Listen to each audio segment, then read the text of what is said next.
はい、皆さんこんにちは。いや、みんな胃腸炎の話好きすぎますよ。セカンドチャンネルのセルンの深掘り動画で冒頭で胃腸炎になりましたって話したら、コメントの8割ぐらいが胃腸炎に関することで、そんなね、うんこ好きの皆さんのために今日は僕が2回人生で死にかけたうんこを漏らしそうになった話しましょうか。絶対直樹マンやると思ったって言われる。やるんだけど、アメリカのユタ州って聞いてみんななんか観光地頭に思い浮かべますかね。ディスってるわけじゃないですけど、観光地全然思い浮かばないですよね。ただそんなところに突如現れたモノリス。ユタ州の野生生物資源局のヘリコプターが野生動物を追っていたところを発見したそうです。約3メーターの金属でできたモノリスは誰が置いたのか謎なんです。 Google マップで見る限り5年前ぐらいから存在していたんじゃないかとされています。そもそもモノリスっていうのは意味としては1枚はですね、映画2001年宇宙の旅では人工物として猿に知恵を与えた石碑として登場し、映画メッセージでは僕の顎のようなモノリスが登場して人類にメッセージを与えました。なのでこのユタ州に現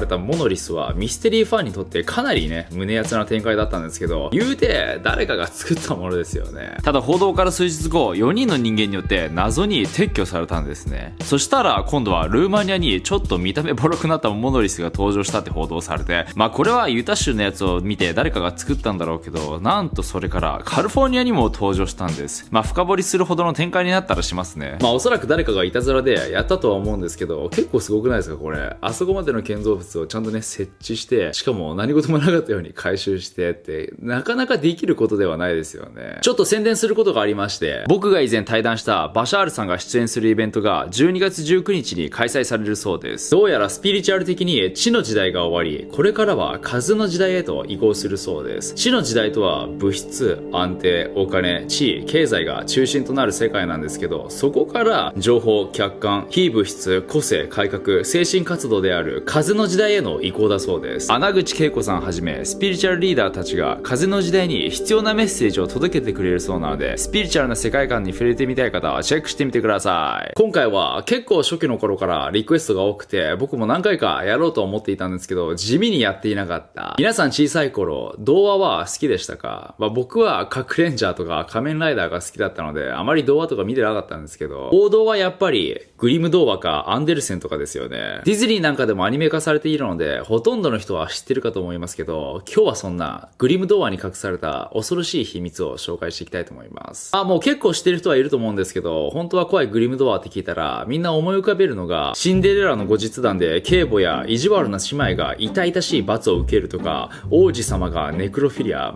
死体愛好家のことですけど、そんな話を聞いたことがあるんじゃないでしょうか。ただ今回は本当に怖いグリム童話だけでなく、さらに掘ってグリム童話の元となったお話を紹介していきたいと思います。なぜ童話がそんなに残酷になったのか。グリム童話とはヤーコブとベルヘムのグリム兄弟が編纂したドイツのメルヘン州なんですけど、メルヘンとは昔話を意味するドイツ語で、グリム兄弟自体が話を作ったわけじゃなくて、すでに存在している話を集約したのがグリム童話なんですね。そしてその物語の原型はナポリの詩人ジャンパチスタ・バジーレの著書、5日間かけて語られるペンタメローネという作中の全50話の中から多く影響を受けているんです。そこから多くの詩人や作家によって改編されていて、お話がグリム童話となっていったんですね。もともとグリム童話は子供向けに作られた話ではなく、当時の民間の間で流行っていた話や噂話を集めたもので、子供向けでないことから出版されてから約7回ぐらい話が変更されているんですね。そして童話はその時代背景に影響されるんです。ラプンツェル。ラプンツェルはペンタメローネのペテロシネッラが元となっていて、そこから1698年にフランスの作家ドラ・フォルスによってグリム童話に近い内容のペルシネットに書き直されました。なので元となったペルシネットの話をしていきたいと思います。大体のお話は、ある夫婦の奥さんが妊娠して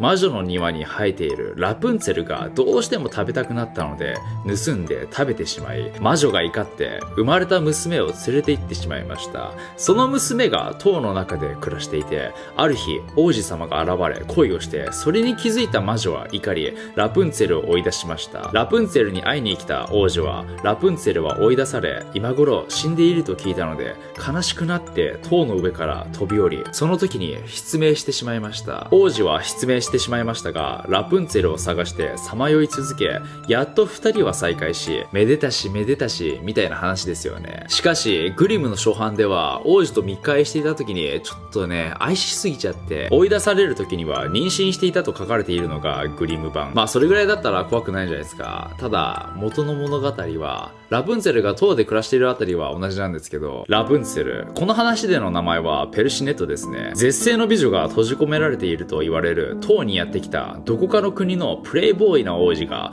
閉じ込められていたペルシネットに一目惚れをしました。そこから毎晩会いに行き愛し合います。いつしか王子はペルシネットを塔から逃がし結婚しようと考え、ペルシネットにそれを伝えたんですけど、ペルシネットは呪いがあるので出られないと答えました。そしてここに来てくれた人たちはいつしか魔女に見つかり、どこかに消えてしまうとも言います。なので王子は魔女を倒すため、魔女はどこにいるのかを聞くと、夜な夜な地下で怪しい薬を作っていることを教えてくれました。王子は剣を持ち、そっと地下へと降り、部屋の明かりが見えた時、剣の矛先を向けて押し入れました。しかし、その部屋には魔女などおらず、天井まで飛び散った血の痕跡が散乱していました。そしてよく見ると、倒れているのは隣国の王子だと気づき、向こうに転がっているのが商人ではないかと。王子は動けなくなっていると、後ろから足音が聞こえ、剣を持つ腕が肩から切り落とされてしまいました。後ろを振り返ると、黒いフードをかぶった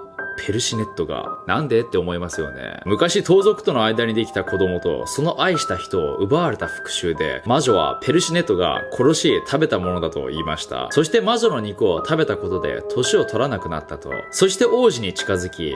あなたとの行為は退屈だったわ。最後ぐらい楽しませてちょうだいと言い、王子もまたペルシネットに、まあ絶世の美女にだったら食べられてもいいのかもしれないけど、今の話とはだいぶ違いますよね。カニバリズム的な話も出てきました。なんでそうなったのか、どこからが本当で嘘なのかわからないですけど、まあ最後にその辺を話しますね。そして続いての童話は、眠り姫。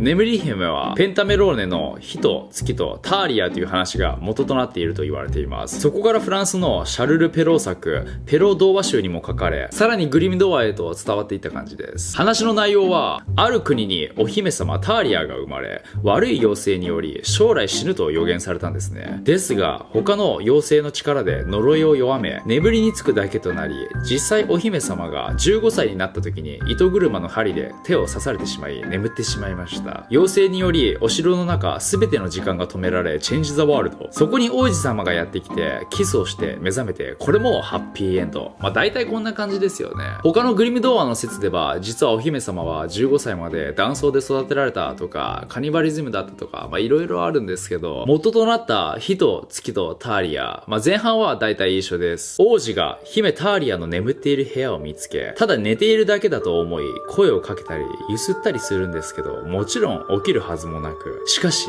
王子はその眠っている姿を見ているうちに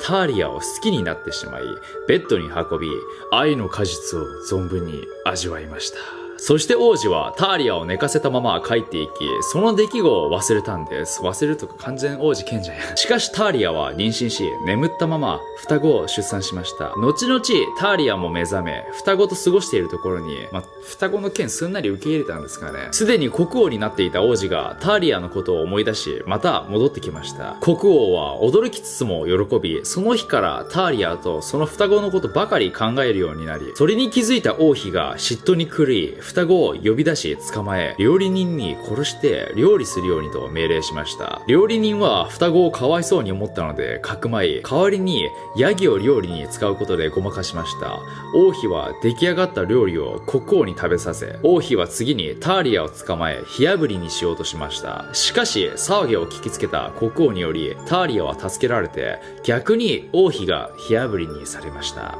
おしまいおしまい。こんな感じで、実際のとは違って、こちらはかなりぶっ飛んだ残酷なお話なんですけど、それはディズニーも採用できませんよね。そもそもこの話では、ターリアは棺に寝かされていたんですけど、その時点で普通寝てないっていうのがわかりますよね。なので、それを知りながらも愛し合っていた王子はかなりの変態だということになります。要は、死体とちょめちょめってやつですね。そして最後の童話は、白雪姫。ペンタメローネの奴隷が元となっているこちらのお話。説明しななくてもわかるとは思うんですけど、これも王子が起訴して起きてハッピーエンドですよね。なんか寝るのみんな好きですね。しかし、グリムの初版では、7歳の白雪姫に父親である国王が欲情し、それに実の母親が嫉妬して娘を殺そうとするお話があります。そして白雪姫の肝臓を食べようとします。この時点でもかなりやばいんですけど、この元の話では実の母親がバラの花びらを食べて妊娠して生まれたのがリーザという娘です。これが白雪姫。このリーザが生まれた時に妖精から様々な贈り物をされ、最後に来た妖精が転んで足をくじいた腹いせに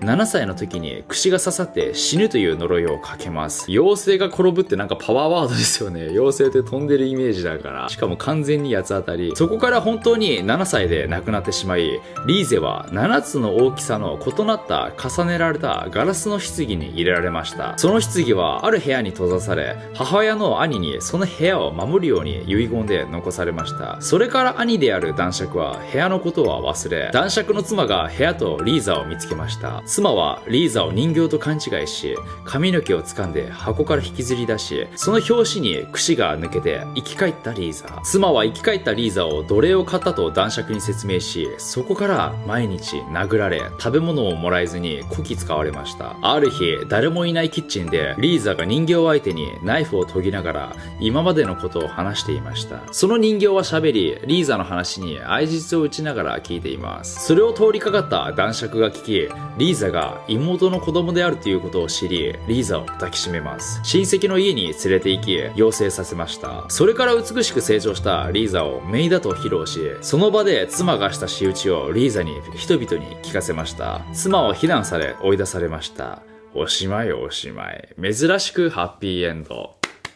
そもそも、なぜこんなにもダークな話が多いのか。このペンタメローネが出た15世紀からグリム童話が出た18世紀は、まさに貴族が権力を持った時代。大々的に魔女狩りを行っていた時代でもあったんですね。童話の中に出てくる罰則や仕返しなどは、この魔女狩りで実際に行われていた魔女裁判での刑罰が多く使われています。火炙り、熱湯や油の入った釜に落とす、熱した靴を履かせ踊らせるなど、よく見たら他にも色々なグリム童話の中で結構残酷なことをしてますよね。そしてネクロフィリア、これも同様魔女狩りの時代に流行っていたものなんです。そして童話の中に登場する子供を捕まえて食べてしまおうというカニバリズムは、貴族たちの思考や曲がった権力を密かに暴露する形で書かれているようです。確かに眠り姫での子供たちを料理にして食べようとしたり、赤ずきんが狼に食べられたり、ヘンゼルとグレーテルでも魔女が子供を食べようとしていますよね。ちなみに赤ずきんの狼がお腹に石を詰められて池に落ちるというものは、魔女に石を結んで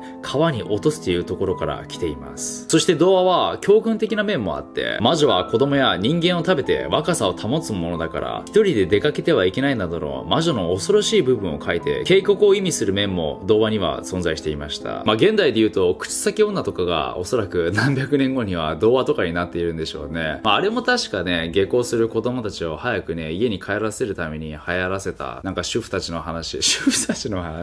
行らせた話みたいなことは聞いたことありますけど、こんな感じで童話を分析して深掘りしていくと、当時の時代背景が見えてきて、おとぎ話だと思っていたものがリアルに繋がっていきますよね。他にもいろんな童話の元となったお話は存在しているので、こういったことをもっとやってほしかったらリクエストをしてきてください。1回目は大学生の頃、スノーボーしに車で群馬の方に向かっていたんですね。で、姉の旦那、僕の友達で僕の4人で車で乗って行って向かっていたんですけど、朝にね、朝マック食べちゃって、なんかエッグマフィンなんちゃらみたいなのとコーヒー飲んじゃって、その足でスノーボーに向かったんですけど、もう僕マック食ったら9割ぐらい下痢になっちゃうんですね。で、その時も何も考えず調子に乗ってマック食って向かってたら、案の定高速道路でもうめちゃくちゃ下がね、うんこ製造工場が進み出して、これはやべえなと思って、別にね、止まることできるじゃないですか。普通に降りて、ガソリンスタンドとかコンビニ寄ったり、いくらでもできるじゃないですか。なんかその時ね、普通に土日だったので混んでたんですよ、道が。全然、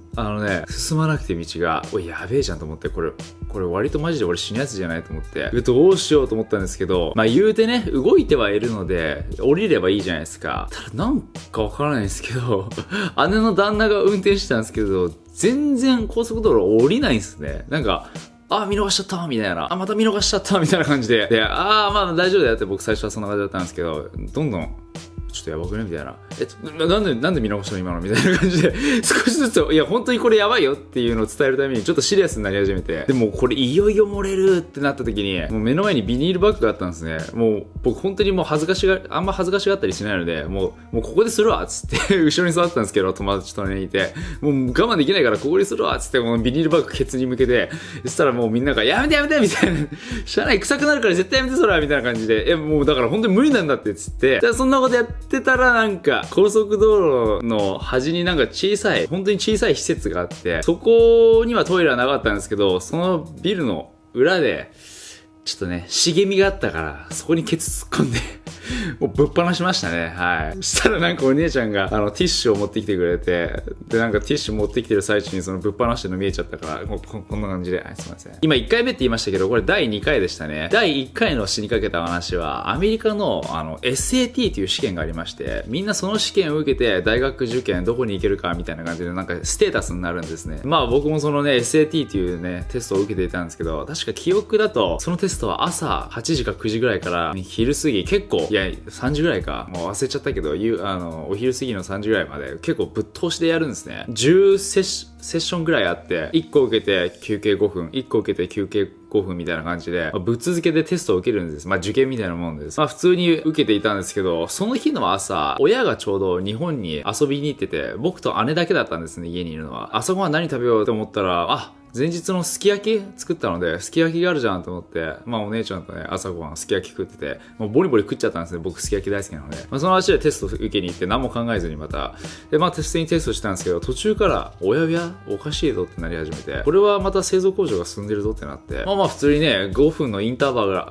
バルがあるので、まあパパって行けばいいじゃないですか。ただね、そのテストってすごい重要なテストなんですよ。SAT っていうテスト。まあ海外育ちの方ならわかると思うんですけど、真剣に結構受けなきゃいけないので、お金も払って、テストに集中して、よしやるぞって感じで。ただまあ、製造工場も進んでる。やばいな。ちょっと、これ結構やばいやつかなと思って。まあ、インターバルで行きゃいいやと思ったけど、トイレが結構遠くて、まあ5分行けなくはないけど、どうしようみたいな。悩んじゃったんですね、僕。で、まあ5分の休憩来て、行こうかな。いや、でもじゃあ5分ねえな、時間と思って、まあいいやって、ちょっとやり過ごすかと思って。ただ結構そのね、製造工場がやばくて、これ来てるなって思ったんですけど、そのテスト45分か1時間くらいか、ぶっ続けて受けるじゃないですか。それを耐えなきゃいけないじゃないですか。やばいって感じで、もう、シーンとした空気ですよ。生徒がみんなね、机に座ってて、シーンとした空気で、これやばいな。ちょっとでもね、音立てられないし、おならもできないし、隣に人がいて、真剣にテストを受けてて、僕はもうテストなんかで全く、集中できてないですね。丸抜じゃねえよ、丸目みたいなやつなんですけど、もう全部、もうこんな感じで、やばいなって感じで。でも本当にやばくて、もう気絶しそうになったんですね。結論を借りると。気絶しそうになって、人間って本当に我慢してると、震え出すんですね、体が。もうこんな感じで震え出して、もうやばい。もう汗もめっちゃ出てきてて。でも周りの人見て、うわ、なんかもうシーンとしてるし、体も動かすとすごいなんか変な人って思われるから、これ死ぬわって思ったらなんかね、まあ、人間ね、